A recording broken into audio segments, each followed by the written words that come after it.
السلام علیکم جی۔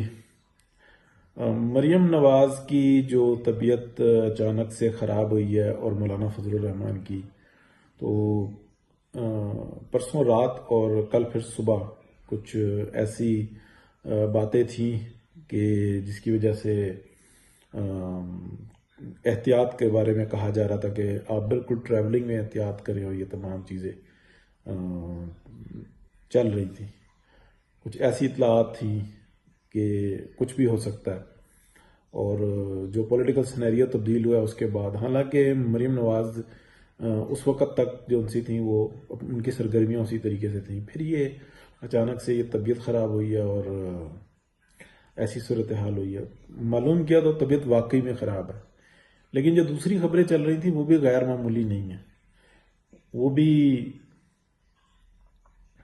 اللہ پاک اپنی امان میں رکھے۔ اور مولانا کے بارے میں بھی جو انسان یہ آیا کہ طبیعت خراب ہے، تو بہرحال مریم نواز کے بارے میں یہ پرسوں رات سے اطلاعات تھیں، تو احتیاط بھی ہو سکتی ہے اور یہ کچھ اور بھی ہو سکتا ہے۔ طبیعت کے بارے میں میں نے 3 جگہ سے پتہ کیا، تو تینوں جگہ یہ ہے کہ طبیعت واقعی ہی خراب ہے، اور بخار ہے اور گلا خراب ہے اور سر درد ہے، کچھ اس طریقے کی پتہ لگ رہی ہیں۔ کرونا کا جو ٹیسٹ ہے وہ ان کا نیگیٹو ہی آیا۔ جو دوسری اطلاعات تھیں جو پہلے سے چل رہی تھیں، اب وہ کتنی ایک حقیقت ہے کہنا ذرا مشکل ہے۔ وہ شکریہ۔